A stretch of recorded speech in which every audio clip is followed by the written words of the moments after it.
يا أيها الذين آمنوا كتب عليكم الصيام كما كتب على الذين من قبلكم لعلكم تتقون.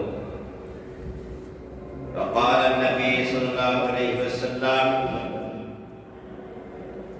من صام يوما في سبيل الله بعد الله وجهه عن النار 70 خريفا. সম্মানিত ইমাম সাহেব, দিগার উলামায়ে কেরাম, মুসল্লিয়ানে আযম, যুবক ভাইয়েরা, পর্দার আড়ালে শ্রবণরতা মা ও বোনেরা, আসসালামু আলাইকুম ওয়া রাহমাতুল্লাহি ওয়া বারাকাতুহু। ভালো আছেন আপনারা সকলেই?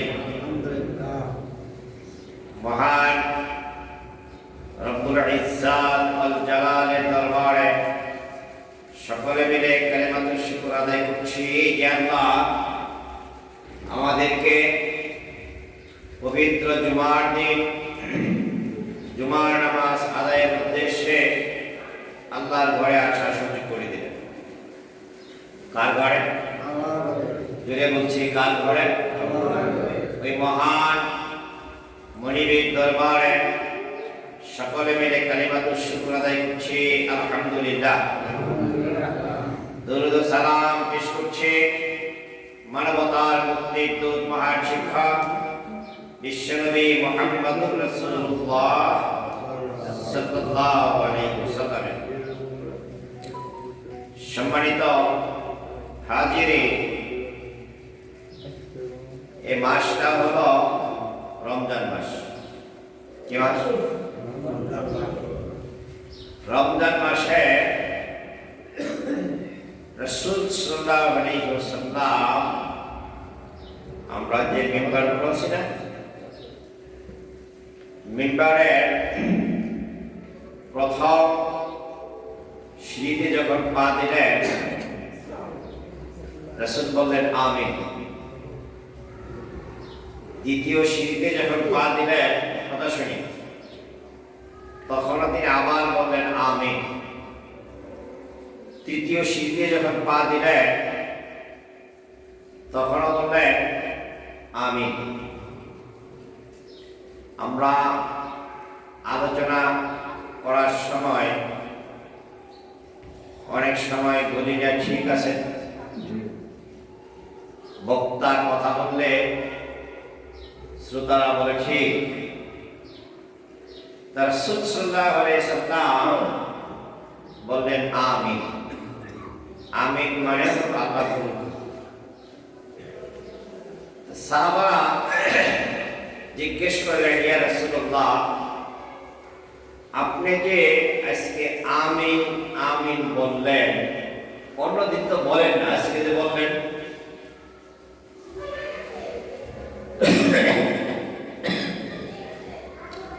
রাসূল সাল্লাল্লাহু আলাইহি ওয়াসাল্লাম সাহাবাদেরকে বললেন, দেখো, আমি যেটা দেখি তোমরা তো এটা দেখো। আমার কাছে এইমাত্র জিবরাইল আমিন আয়েশা বলে দিল 3টা দোয়া করে। কয়টা? 3টা দোয়া হলো, 1 নম্বর বললেন যে ইয়া রাসূলুল্লাহ, আপনার উম্মতের মধ্যে ওই মানুষগুলো ধ্বংস হয়ে যাবে, নাক ধুলিকাময় হয়ে যাবে, যে মানুষগুলো রমজান পাইল তার গুনাহ মাফ করে দেব। তো আমি তার সাথে সুর মিলিয়ে বললাম আমিন, আল্লাহ কবুল। 2 নম্বর হলো, ইয়া রাসূলুল্লাহ, আপনার উম্মতের মধ্যে ওই মানুষগুলো ধ্বংস হয়ে যাবে যাদের সামনে মা আর বাবা পাইল, এই মানুষটা তাকে জান্নাতে ঢুকাইতে পারবে। আমি বললাম আমিন। 3 নম্বরে জিবরাইল আমিন বললেন, ওই মানুষটা ধ্বংস হয়ে যাক যে মানুষ তার সামনে দিল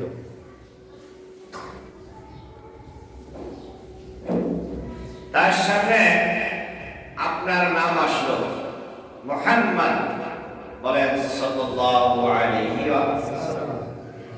আপনার নাম আসলো অথচ সে আপনার উপরে দুরূদ শরীফ পড়ল। আমি বললাম আমিন। দোয়া কয়টা পাওয়া গেল? কয়টা? এক নাম্বার, রমজান পাইল, তার গুনাহকে মাফ করাইতে পারল। তার মানে হলো রমজানকে একটা গনিমত মনে করা, ইবাদতের একটা মৌসুম মনে করা, গুনাহ মাফ করার একটা সুবর্ণ সুযোগ মনে করা। কি বলেন? এই সময় যদি আমরা আল্লাহর কাছে না চাই, গুনাহ মাফ না চাই, তাহলে কি আমাদের গুনাহ মাফ হবে? আর এই সময় যদি আমরা গুনাহ মাফ আমাদের না হয়, তাহলে রাসূল যে জিবরাইল আমিনকে বদদুয়া করেছেন, এই বদদুয়ার মধ্যে আমরা পড়ে যাব। ঠিক কি না? আজকে একটা হাদিস পড়লাম, যে হাদিসটা আপনাদের সামনে পেশ করেছি। রাসূল সাল্লাল্লাহু আলাইহি সাল্লাম বলেন, যে মানুষ রমজানে একদিন রোজা রাখবে। কয়দিন? একদিন। যারা বলেন একদিন। কথাটা ভালো করে শুনেন। উপরে মা বোন যারা আছেন তারা কথা বলবেন না, কথা শোনার জন্য চেষ্টা করবেন। বাড়িতে কাজ কাম রেখে নামাজ পড়ার জন্য আসেন, এখান থেকে কিছু নিয়ে যাবেন। মা বোন যারা আছেন তারা এখান থেকে কিছু নিয়ে যাওয়ার জন্য চেষ্টা করবেন। বললাম কথাটা কার? রাসূলের। কথাটা কার? রাসূলের। যে মানুষ একদিন রোজা রাখে আল্লাহর সন্তুষ্টির জন্য। কার জন্য? আল্লাহর সন্তুষ্টির জন্য। রোজা কয়দিন? একদিন রোজা রাখে। রমজান মাসে রোজা কয়দিন? 30 দিন। এই একদিন রোজা রাখে কোন বান্দা, আল্লাহ তাআলা তার থেকে আর জাহান্নাম থেকে, মানুষটা থেকে আর জাহান্নাম থেকে আল্লাহ রাসূল বলেছেন 70 বছরের রাস্তা, অর্থাৎ 70 বছরের দূরত্ব করে দিন। সুবহানাল্লাহ। কয়দিন রোজা রাখলে? একদিন। একদিন। একদিনের রোজার বরকত আল্লাহ তাআলা এত দিলেন তার বান্দার জন্য। সুবহানাল্লাহি ওয়া বিহামদিহি, সুবহানাল্লাহিল আযীম। রাত্রে রহমতের বয়ান করছি না? মনে আছে আপনাদের? আল্লাহর কাছে রহমত দয়া কয় ভাগ আছে? 99 ভাগ। কয় ভাগ আছে? 99 ভাগ আছে। ওই আল্লাহ তার বান্দার জন্য দেখেন কি রাখছে। শয়তান কইছিল কি, তোমার একটা বান্দা আমি বেহেশতে যেতে দেব না। আল্লাহ চ্যালেঞ্জ করলেন, বললেন আমার বান্দা গুনাহ করে মাফ চাইলো, আমি আমার বান্দার গুনাহ মাফ করে দেব। খালি গুনাহ মাফ করেছে তো তার বেহেশতে দেওয়া লাগবে, তাই না? জাহান্নাম থেকে বাঁচাইতে হবে মালিক আল্লাহ। মালিককে আল্লাহ। শয়তান বেকুব, আল্লাহর লগে চ্যালেঞ্জ করে, বেটা তুই কি পারবি? দেখেন তো আল্লাহ কি করে দিয়েছে। যদি কোনো মানুষ একদিন রোজা রাখে, বলেন কত বছর দূরে দিব? 70 বছরের দূরত্ব। এই বান্দা আর জাহান্নাম দূরত্ব থাকবে কত বছর? 70 বছর। রোজা তো আমরা একটা রাখবো না, কয়টা রাখবো? আল্লাহ যদি বাঁচিয়ে রাখেন 30টা রোজায়। দেখছেন আল্লাহ তার বান্দাকে মাফ করার জন্য কত পথ বাতলে রাখছে। আরেকটা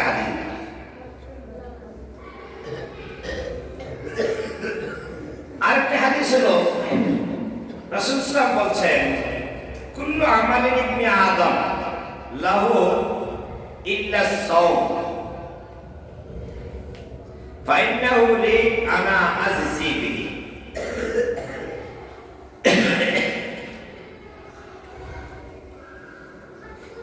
প্রত্যেকটা আদম সন্তান আমার জন্য আল্লাহ রাখে। কে বলতেছেন? আল্লাহ। সব ইবাদত দেখা যায়, দেখা যায় না? নামাজ পড়তেছি দেখা যায় না?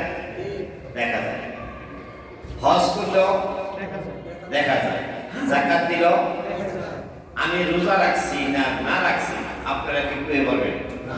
আপনারা মনে করতেন হুজুর খতিব সাহেব রোজা রাখছি, কি বলেন? রোজাটা কার সন্তুষ্টির জন্য? আল্লাহ বলে যে আমার বান্দারা আমার জন্য রোজা রাখে, সব ইবাদতের বদলা আমি আল্লাহ ফেরেশতাদের মাধ্যমে দেব। সুবহানাল্লাহ। মানুষ যখন জান্নাতে যাবে, জান্নাতে যাওয়ার পর তার জন্য সরাবগুলো থাকবে, ফল ফুল থাকবে, এইগুলো তারা ফেরেশতা দিয়ে দিবে। কি দিয়ে দিবে? জান্নাতীরা খাবার খাবে। ও মিয়া, এখন যে খাইতে বসে গোশত যারা জোয়ান আছে তারা আধা কেজি পরিমাণ খাইতে পারে। আগের জোয়ান যারা ছিল এই যে কাকারা, তারা 1-1.5 কেজি 2 কেজি খাইতে বসে। আমি কি বানিয়ে বললাম ওখানকার জোয়ান রেখে আপনি মতো পারেন? পারেন না, বক্ত দিয়ে লাভ নাই।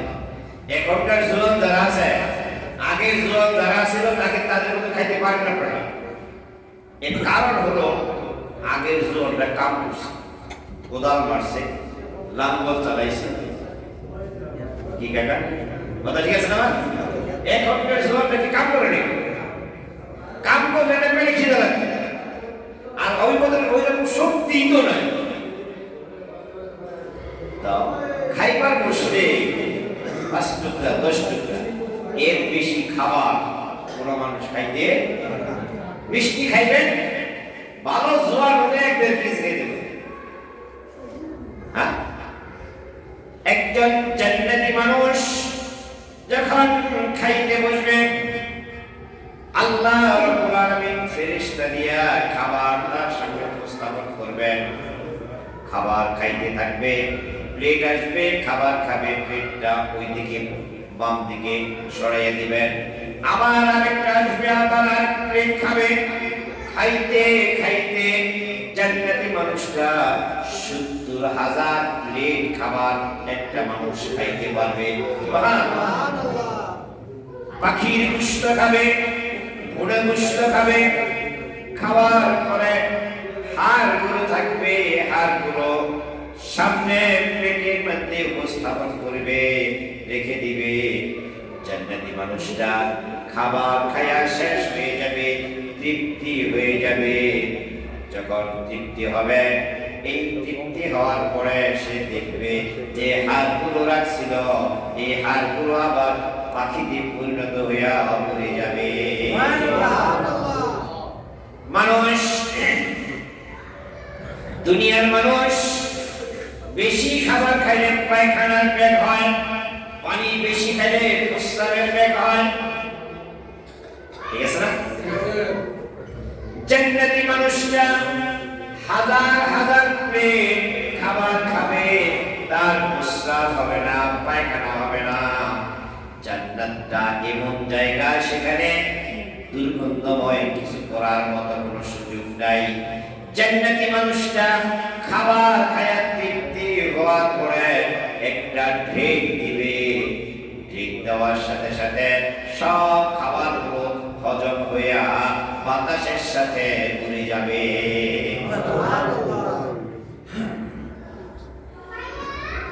মানুষ চাহিদা পুরা হওয়ার জায়গা জান্নাত। সুবহানাল্লাহ। দুনিয়ার ময়দানে একজন মানুষ একটা দোকান করেছে, এই মানুষটা বলবে আরেকটা দোকান আমার দরকার। কথা বলেন? কেউ বলে না আমার আল লাগবে না, বলেন? এটা কি কেউ বলেন? 10,000 টাকা বেতন, এই মানুষটা বলে আমার আর 2,000 টাকা বেতন দরকার। 1 লক্ষ টাকা বেতন, এই মানুষটা বলে আমার আরো 20,000 টাকা দরকার। কোন মানুষ বলে না আমার আর দরকার হবে না। আল্লাহ রাব্বুল আলামিন বলেন আল্লাহু মুত্তাকাসির হাত্তা যুরতুমুল মাকাবির। প্রাচুর্যের চাহিদা, অর্থের চাহিদা, টাকা পয়সার চাহিদা ততক্ষণ পর্যন্ত মানুষের থাকবে যতক্ষণ পর্যন্ত মানুষটা কবরের সাথে সাক্ষাৎ না হবে। কথাকার কথাকার এখন যদি কেউ আমার হাল লাগবে না, বুঝতে হবে এই মানুষটা মন থেকে বলে নাই, মুখের থেকে বলছে, ঠিক কিনা? যে বলে আমার কোনো চাহিদা নাই, এটা পণ্যমি। চাহিদা তো প্রত্যেক মানুষেরই আছে, এটা কন্ট্রোল করে রাখতে হবে। কে বলেন? চাহিদা পুরো হওয়ার জায়গা দুনিয়া না, চাহিদা পুরো হওয়ার জায়গা জান্নাত। সুবহানাল্লাহ, সুবহানাল্লাহ। ওই জান্নাতে যাওয়ার জন্য, বান্দাকে দেওয়ার জন্য আল্লাহ রাব্বুল আলামিন ৯৯ বার ভালোবাসা আল্লাহ তার হাতে রেখে দিয়েছেন। সুবহানাল্লাহ। বিশ্বনবী বলেন, একটু আগে বললাম, বিশ্বনবী বলেন যে মানুষ রমজানের একটা রোজা রাখবে, কয়টা? একটা রোজা রাখবে, আল্লাহ শয়তানকে দেখায় দেখায় বলতেছেন আমার বান্দা যখন একটা রোজা রাখবে, এই বান্দা থেকে আর জাহান্নাম থেকে ৭০ বছরের রাস্তা আমি দূরত্ব বাড়াইয়া দেই। সুবহানাল্লাহ। ওই শয়তান, তুই আমার বান্দারে জাহান্নামে কেমনে দিবি? দেখ তুই কেমনে দিবি। আমার বান্দা একটা রোজা রাখবে, ৭০ বছর জাহান্নাম থেকে দূরে বাড়াই দেব। সুবহানাল্লাহ। রোজা কয়টা রাখবো? ৩০টা। কয়টা রাখবো? ৩০টা। একটাই যদি ৭০ বছর হয়, ৩০টাই কত বছর হবে? সুবহানাল্লাহ। আরেকটা হাদিস পড়লাম, রোজার দ্বারাতে আল্লাহ রাব্বুল আলামিন জান্নাতের বান্দার জন্য একটা ডাল বানিয়ে দিয়েছেন। রোজা মানুষের জন্য একটা ডাল স্বরূপ, ডাল দিয়া মানুষ আত্মরক্ষা করে। এই রোজা দিয়াও আল্লাহ রাব্বুল আলামিন তার বান্দাকে পাপ থেকে আত্মরক্ষা করে। সুবহানাল্লাহ। সম্মানিত ভাইরা, এই রোজা দিয়া যে মানুষ আত্মরক্ষা করতে না পারবে, এই রোজার দ্বারা যদি কোনো মানুষ পাপ থেকে বেঁচে না থাকে, বুঝতে হবে এই রোজা তার রোজা হয় নাই। লাইসা লাহু, আল্লাহ বলেন, বিশ্বনবী বলেন, ওই রোজা রোজা নয় যে মানুষ রোজা থাকাও তার গুনাহ থেকে বিরত থাকতে পারে না। আসি না আমরা এরকম? আসি না? রোজাও রাখি, আবার টেলিভিশনের নাটকও দেখি। আসি না? নাই। রোজাও রাখি, আবার কালগপ্প মানুষের গীবতও করি। সম্মানিত ভাইরা আমার, বিশ্বনবী বলেন, যদি কোনো মানুষের সাথে কোনো মানুষ ঝগড়া করে, আছে না ঝগড়া লাগে? আছে। আমরা বলি রোজা রইছে রে, খালি রোজা রইছে দিয়া তো ঝগড়া করলাম না, বাকি রোজা কি বলছে দিই? রোজাদার বলতে হবে, ভাই আমি রোজাদার, আমি ঝগড়া করবো না, তুমি করলো আমি করবো না। আর ঝগড়া হবে না। যে মানুষ এই রোজা থেকে বলবে আমি রোজাদার, ঝগড়া করবো না, এই রোজাটা আল্লাহ রাব্বুল আলামিন কবুল করে নেবেন। সুবহানাল্লাহ। বিশ্বনবী বলেন, রোজাদারের জন্য দুইটা খুশির খবর। কয়টা? দুইটা। বলবো? এক নাম্বার খুশির খবর হলো ইফতারের সময় যে মানুষটা ইফতার সাজায়া বসে থাকে, আমার আল্লাহ ফেরেশতাদেরকে নিয়ে বলে, দেখো আমার বান্দা ইফতার সাজায়া বসে আছে, ভিতরে পিপাসা আছে, ক্ষুধা আছে, সামনে চমৎকার শরবতের ব্যবস্থা আছে, খাবার আছে, দেখো আমার বান্দারা খায় না। ও ফেরেশতারা সাক্ষী থাকো, আমার যে বান্দাদেরকে বানানোর জন্য বিকু দিয়েছিলা, আজকে তাকায়া দেখো আমার বান্দাদের অবস্থা, সাক্ষী থাকো আমার বান্দার জীবনের সব গুনাহ আমি আল্লাহ মাফ করে দিলাম। আবার রোজা রাখে এক শ্রেণীর মানুষ আছে, রোজা রাখি না, ইফতার নি করবো না, রোজা না রেখে কবরাত করছি, ইফতার রেখে কি আর কবরাত করবো নাকি? আছে না? এই রোজাদারের কাছে একটা চোর চোর মনে হয়, আছে না এরকম? ইফতারের সময় খুশির সংবাদ আল্লাহ রাব্বুল আলামিন তার ফেরেশতাদেরকে নিয়ে তার বান্দাদের সম্পর্কে ফখর করেন, গৌরব করেন। আরেকটা খুশির খবর হলো আল্লাহ রাব্বুল আলামিন তার বান্দাদের সাথে সাক্ষাৎ দিয়ে দিবেন। সুবহানাল্লাহ। আমি সামনে সামনে সামনে সামনে আমি বিয়ে বাড়িতে বেড়াতে গেছেন, বিয়ে বাড়িতে বেড়াতে গেছেন, বিয়ে আপনারা অনেক কিছু খাওয়াইছে, দেখা দেখে চাকর কামলাতে খাওয়াইছে, অনেক খাওয়াইছে, দেখা দেখে আপনার মেয়েরাও আপনার কাছে আসে নাই। বলেন তো আপনার কাছে শান্তি আছে কিনা? বোঝেন নাই মনে হয়। আপনি আপনার বিয়ে বাড়িতে গেছেন, আপনার অনেক খাওয়াইছে, হালুয়া, কুমড়া, বিরিয়ানি অনেক খাওয়াইছে, বিয়ে বড় লোক বউরা হয় না, চাকর কামলাতে খাওয়াইছে। তারপরে আপনি মেয়ে নেমে দিচ্ছেন, মেয়েরও আপনার কাছে আসে নাই। বলেন তো এত খাবার এত কিছু আপনার কাছে কি ভালো লাগছে? আরেকবার আরেকটা উল্টে দেন, আপনি বিয়ে বাড়িতে গেছে, বিয়ে যেই ঘরে থাকে এই ঘরে আপনার নিয়ে বসাইছে, বসাইয়া তাল পাতার পাখাদা আপনার মেয়ে আপনার বাতাস দেয় আর বলে বাবা মা কেমন আছে, আমার বোনটা কেমন আছে, আমি যে মুরগি গুলো রেখে গেছি ওইটা কেমন হয়েছে, ভালো মন্দ জিজ্ঞেস করে। আর বিয়ে বলতেছে বিয়াই স্বাভাবিক কিছু তৈরি করছে, আলু ভর্তার ডাল, চলেন যে ওয়ে বসে খাই। শান্তি আছে না? বুঝতে পারছেন? শান্তি আছে না? আপনাকে জান্নাতে অনেক কিছু দেওয়া হবে, আল্লাহর সাক্ষাৎ দেওয়া হবে না। এত কিছু পায়াও মানুষ শান্তিতে পাবে না, শান্তি পাবে না, আনন্দ পাবে না যতক্ষণ পর্যন্ত আল্লাহর দিদার মানুষ না পাবে। বিশ্বনবী বলেন যে মানুষ রোজা রাখবে, রোজা রেখে ইফতার করবে, আমার আল্লাহ জান্নাতের মধ্যে ওই রোজাদারের সাথে সাক্ষাৎ দিবেন। রোজা কি আমরা ছাড়বো?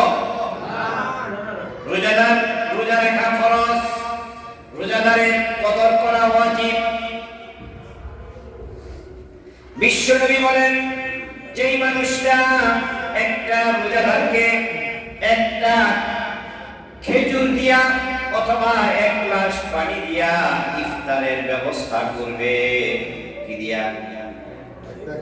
একটা খেজুর অথবা এক গ্লাস পানি দিয়া ইফতারের ব্যবস্থা করবে। বিশ্বনবী বলেন এই মানুষটা রোজাদারের রোজার সমপরিমাণ সওয়াব আল্লাহ তার আমলনামায় দিয়ে দিবে। আমাদের দেশে কিছু মানুষের ধারণাটা হলো যে আমি যদি আরেক বাড়িতে যে রোজা ইফতার করি তাহলে আমার রোজাটা গেল, এরকম একটা ধারণা করে না? কিছু মানুষ আছে রোজার দাওয়াত দিলে চাই না, তাই না? দিন পরে কষ্ট করে রোজা থেকে এইটাই কি মানুষের দিয়ে দিব, বদলা কে দিবে? যেটা বলেন আপনি যত টাকার মালিক থাকেন, যত টাকার মালিক হন, ওখান থেকে 1 টাকা যদি দিয়ে দেন 1 টাকা কমে গেল। বুঝতে পারিনি মনে হয়? যত টাকার মালিকই আপনি হন, 1 টাকা যদি আপনি দান করে দেন 1 টাকা কমে গেল। 2টা দিলে আল্লাহর ভান্ডার এত, সেখান থেকে কোনোদিন কম হবে না। সুবহানাল্লাহ। আপনাকে আরেকজন রোজাদারের সওয়াব দিবেন। বিশ্বনবী বলেন আপনি রোজা রেখেছেন, আপনার সওয়াব একটুও কম হবে না। হাদিসটা ভালো করে বুঝেন। পক্ষান্তরে আপনার রোজা কবুল হতেও পারে, নাও হতে পারে। যদি রোজা রেখা একটু কিবত করেন, আপনার রোজাটা নষ্ট হয়ে গেল। রোজা থেকে যদি বন্ধু 3 দিন তোর বাড়ি গেলাম, গান হরেন আছে না নাই? আছে। রোজা রহন রইছি, তাহলে একটু টিভিটা চালু দিয়ে একটু ছায়া ছবি গান হনি আছে না নাই?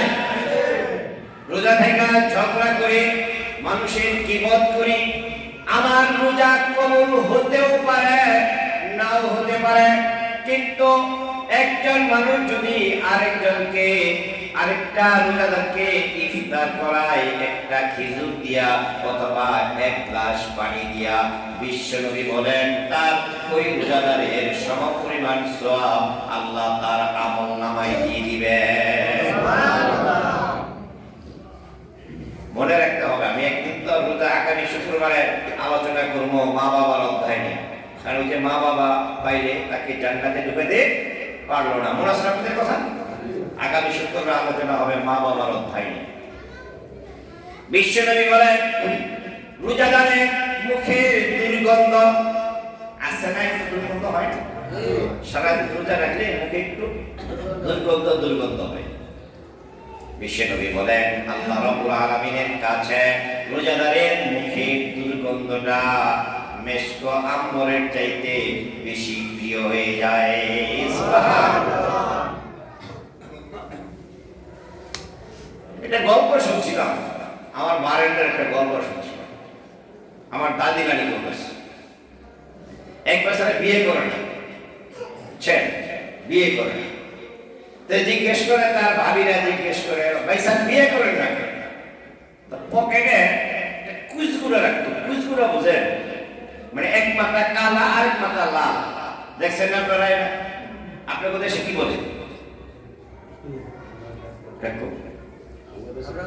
কুচগুড়া করে না, আমাদের দেশে কুচগুড়া করে। হ্যাঁ, কাশিদানা মানে ছোট একটা গোটা, এটা এক পাতাটা খুব কালো আর এক পাতাটা খুব লাল, দেখছেন তো আপনারা? বুঝলেই হয়েছে। তো এইটা পকেটে করে রাখতো, পকেটে করে রাখা যদি কেউ বিয়ের কথা বলতো এটা বাইর করে দিত, বাইর করে দিয়া বলতো যে এই কালার মতন চুল আর এই লালের মতন চেহারা যদি আমি পাই তাহলে বিয়ে করবো, তাহলে বিয়ে করতাম। তো অনেকদিন পরে এক মেয়ে একটা বিয়ে করছে, তো বিয়ে তো করছে, মেয়ে দেখতে শুনতে খুব ভালো না, কালা মানে থার্ড ক্লাস। তো ভাবিরা জিজ্ঞেস করে কি ভাই সাহেব আপনি কইছিলেন কি আর করলেন কি? যে কি কইছিলাম কি করলাম?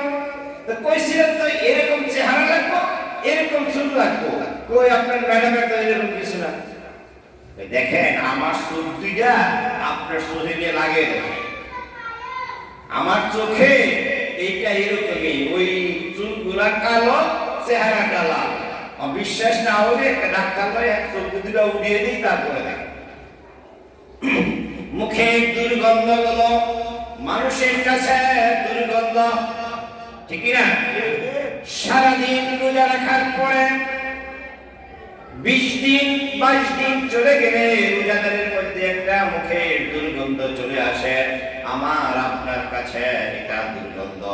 আল্লাহ বলেন আমার বান্দারা আমার জন্য রোজা রেখেছে, কাজেই এই রোজাদারের দুর্গন্ধগুলো আমি আল্লাহর কাছে মেশক আম্বরের চাইতে বেশি প্রিয়।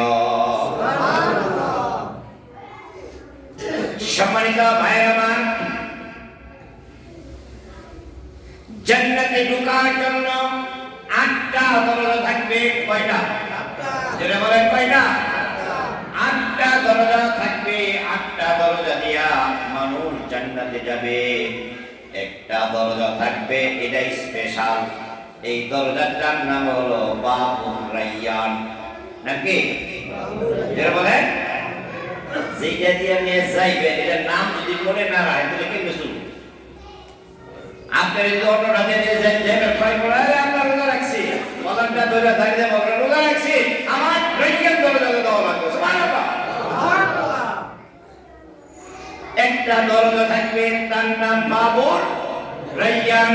বিশ্বনবী বলেন এই দরজাটা দিয়া আর কোন মানুষকে জান্নাতে দেওয়া হবে না। এই দরজাটা স্পেশাল রাখা হয়েছে, শুধুমাত্র রোজাদাররাই এই দরজা দিয়ে জান্নাতে যাবে।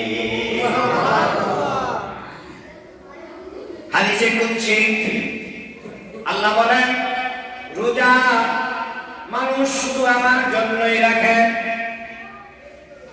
এর আগেও বলেছি, সমস্ত ইবাদতগুলো দেখা যায়, নামাজ পড়েন দেখা যায়, হজ করেন দেখা যায়, যাকাত দেন দেখা যায়, দান খয়রাত করেন দেখা যায়, রোজা কিন্তু দেখা যায় না। কি বলেন? দেখা যায়? যা দেখা যায় না।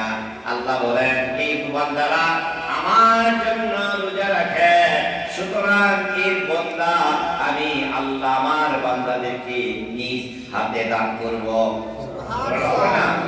আরেকটা হাদিস আসছে, পৃথিবীর মানুষ তোমরা জেনে রাখো, আমার বান্দার জন্য আমি আল্লাহ আমার রোজাদারদের জন্য হয়ে যাব। আল্লাহ যদি আমাদের জন্য হয়ে যায়, আর কিছু লাগে? কি বলেন লাগে? সম্মানিত ভাইয়ের আমার, রমজান মাসে যদি কোন মানুষ একটা নফল ইবাদত করে, কয়টা? একটা নফল ইবাদত করে, 2 রাকাত নফল ইবাদত, নফল নামাজ পড়ে, অন্য মাসে 2 রাকাত ফরজ নামাজ পড়লে যেই সওয়াব হতো, ওই সওয়াব আল্লাহ রাব্বুল আলামিন তার বান্দার আমলনামায় দিয়ে দেন। সুবহানাল্লাহ। অনেক কথাই বললাম, এবার আমাদের সতর্ক বাণী দেওয়া দরকার। আমাদের শত্রু নাম কি? বলেন বলেন, ইবলিস। চ্যালেঞ্জ করে আসছে আল্লাহর সাথে, চ্যালেঞ্জ করে আসছে। কি চ্যালেঞ্জ করলো? আল্লাহ চায় তার বান্দাদেরকে জান্নাতে নিতে। কোথায় নিতে? জান্নাতে। আর শয়তান দিতে যায় কোথায়? জাহান্নামে। কারণ কি? কারণ হলো এই মানুষের জন্যই শয়তান। এই মানুষের জন্যই শয়তান। শয়তান আগে মানুষের দৃষ্টিগোচর হতো, এখন তো শয়তান দেখেন না, আগে দৃষ্টিগোচর হতো। তো একজন একবার সাথী হয়েছে একটা শয়তান। সাথী হওয়ার কারণে, অনুভূতির জন্য বলছি, হাদিসটা অনুভূতির জন্য বলছি। ভাই বসেন, আপনারা বসেন। শয়তান সাথী হয়েছে। শয়তানের কাজ কি? নামাজ পড়ানো না নামাজ থেকে দূরে রাখা? নামাজ থেকে দূরে রাখা। তা ফজরের নামাজটা হাত পা টিপছে, জায়গা পায় না, ঘুমিয়ে দিচ্ছে। জোহরের নামাজটা কাজকর্মের মধ্যে ব্যস্ত রাখছে, পড়তে পারে না। আসরের নামাজটা খেলাধুলার মধ্যে ব্যস্ত রাখছে, পড়ে নাই। মাগরিব কোন হালাতে পড়ে নাই। এশার নামাজ না পড়ে শুয়ে গেছে। শয়তান এখন ওই আমি অনেকক্ষণ তো রইলাম আপনার সাথে, জায়গা আসসালামু আলাইকুম। তো বলতেছে, ভাই তুমি সারাদিন আমার লগে রইলা, ওমান আমার থেকে দরকার, তোমার সাথে একটা মিল মহব্বত হচ্ছে, তুমি যাও। দেখো, জীবনে বহু ইবাদত করেছি, সারাটা জীবন ইবাদত করে আল্লাহ তাআলার নৈকট্য লাভ করেছি, ফেরেশতাদের নেতা হিসাবে আমাকে আখ্যা দিয়েছে। লক্ষ লক্ষ কোটি কোটি ফেরেশতা, তাদের লিডার ছিলাম আমি। লিডারের দাম একটু বেশি না? কি বলেন ভাই, বেশি না? একটা ভুল করছি। কয়টা? একটা ভুল করছি, একটা হুকুম মানি নাই। আর একটা হুকুম মানি নাই বিদায় আমার জীবনে যত ইবাদত করছি সব শেষ হয়ে গেছে। অমান্য করছি কয়টা হুকুম? একটা। আলোচনা করছি। আমার সারা জীবনে এত আল্লাহ তাআলার নৈকট্য লাভ করেছিলাম যে আল্লাহ তাআলা ফেরেশতাদের সরদার আমাকে বানিয়ে দিয়েছে। অমান্য করছি কয়টা? একটা। জীবনে সারা জীবনে একটা হুকুম অমান্য করার কারণে সারা জীবনে যা আমল ছিল, ইবাদত ছিল, সব শেষ হয়ে গেছে। কয়টা অমান্য করার কারণে? একটা। আর ছিলেন কি? নেতা। ছিলেন কি? ভাই তুমি একটা দিন 24টা ঘন্টা, মাত্র 24টা ঘন্টায় আল্লাহর 5টা হুকুম অমান্য করেছ। কয়টা? 5টা। আর শয়তান জীবনে কয়টা অমান্য করছে? একটা। আর আল্লাহর বান্দা একদিনে কয়টা অমান্য করলো? 5টা। একটু বিবেকের কাছে দিচ্ছি ভাই, একটু চিন্তা করবেন, আমার এই হাদিসটা একটু চিন্তা করবেন, বিবেকের কাছে দিচ্ছি। শয়তান তাকে বলতেছে একটা হুকুম অমান্য করার কারণে আমার জীবনের সব শেষ, আমি জাহান্নামী। আমি কি জাহান্নামী? কে বলতেছে? তোমার লগে থাকলে তুমি দিনেই 5টা করলা, আমার জাহান্নামের তীব্রতাটা আরো বড়। তোমার যে কি গতি হবে আল্লাহই ভালো জানে। জীবনে মাত্র একটা অমান্য করেছি, যার কারণে জীবনের সব লেখাপড়া আমার শেষ হয়ে গেল না, আর তুমি একটা দিনে 5টা হুকুম অমান্য করে ফেললা, তোমার যে কি গতি হবে? তোমার সাথে যদি আমি থাকি, আমারও তোমার গতির সাথে আমার গতিটা প্লাস হবে। সুতরাং ভয়ে আমি তোমার কাছ থেকে দূরে সরে যাচ্ছি।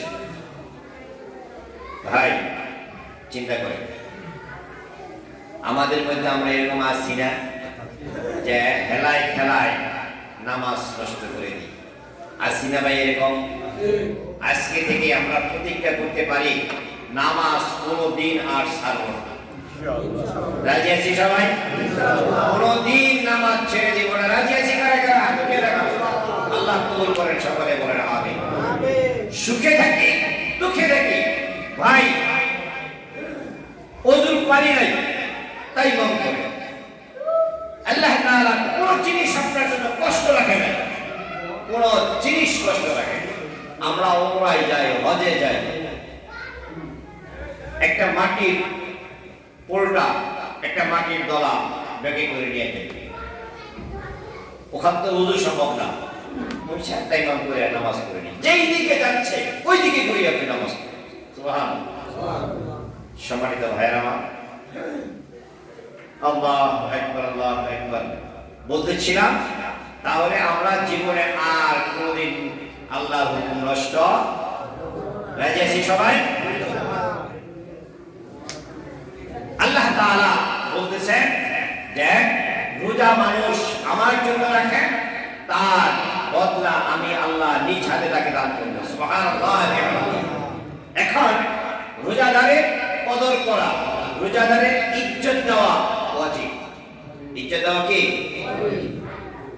আমাদের দেশে অনেক সময় নাবালক ছেলে মেয়েরাও রোজা রাখে, রাখে না ভাই? জানি দেখো, তারা কি রোজা রাখতে উৎসাহ দিবেন না স্বাস্থ্য নষ্ট হইব দিয়া বন্ধ করবেন? রাসূলের জামানায় একজন সাহাবীর একটা নাবালক ছেলে রোজা রাখছে। দিনের শেষ প্রান্তে ছেলেটা বলতেছে, বাবা আমি তো আর পারতেছি না। ছেলে বলতেছে, বাবা অল্প সময় আছে, রোজাটা ভাঙবো না। ছেলে মেয়েদের, নাবালক ছেলে মেয়েদের রোজার সওয়াব তার মা বাবার আমলনামায় লেখা। সুবহানাল্লাহ। রাসূলের কাছে যা বললেন, ইয়া রাসূলুল্লাহ আমার ছেলের তো এই অবস্থা, আমি কি করব? বুকটা শুকিয়ে গেছে। রাসূল বললেন, তোমার বাসায় কি কোনো লেবু বাগান আছে? হ্যাঁ আছে। ওই লেবু 2-3টা লেবু কাটো, কাইটা তোমার ছেলের চারপাশে রাখো, দেখবা লেবু দেখলে তার ভিতরে একটা পানির ভাব আছে, তৃষ্ণাটা কমে যাবে। তারপরও তুমি যথাসাধ্য চেষ্টা করো তোমার ছেলেটা রোজা যেন না ভাঙে। সুবহানাল্লাহ। একটা অমুসলিম তার ছেলে দিনের বেলায় পানাহার করতেছে। মুসলমানদের সামনে এই অমুসলিম লোকটা ছেলের একটা থাপ্পড় মারছে। বেটা জানোস না এটা মুসলমানের রোজার মাস, তুই মুসলমানের সামনে খাইতেছস? বেদ। বাবা ছেলেকে শাসন করছে, কিসের মর্যাদা দিতে যায়? বুঝতে পারছি আপনাদেরকে? মানুষরা মারা যাওয়ার পরে আর আল্লাহর ওলি স্বপ্নে দেখতেছেন এই অমুসলিমটা জান্নাতি হয়ে গেছে। জিজ্ঞেস করা হলো, অমুসলিমটা জান্নাতে যাওয়ার কথা না, তুমি ভাই কেমনি কি কারণে আল্লাহ তোমাকে দিল? সেই জবাব দিল, মুসলমানের রোজার কদর করেছি। আমার কলেজার টুকরা ছেলেকে রোজার খাতিরে আমি একটা থাপ্পড় দিয়েছি। আল্লাহর কাছে এটা এত প্রিয় হয়েছে, আমার জীবনের গুনাহ মাফ করে আল্লাহ তাআলা আমাকে জান্নাত দিয়ে দিয়েছে। সুবহানাল্লাহ। সম্মানিত ভাইরা, এই দেশে কিছু মানুষ আছে তারা রোজাদারের ইজ্জত দেয়, সম্মান দেয়। আবার কিছু বেয়াদব আছে যারা কয় আল্লাহর আমি ভয় করি না, ভয় করি ওখানে। আছে না এরকম ভাই? কিছু মানুষ, কিছু দোকানদার আছে তারা বলে যে কিস্তি উঠাইয়া দোকান করছি, এই নেতারা কি কিস্তির টাকা দিব? আছে না নাই? রিজিকের মালিক আল্লাহ। সুতরাং আপনারা আবার কেউ যায় এই দোকান পাড়াকে হামলা টামলা দিয়ে না। এটা ইসলামী স্টেট না, ইসলামী রাষ্ট্র না। কি বলেন?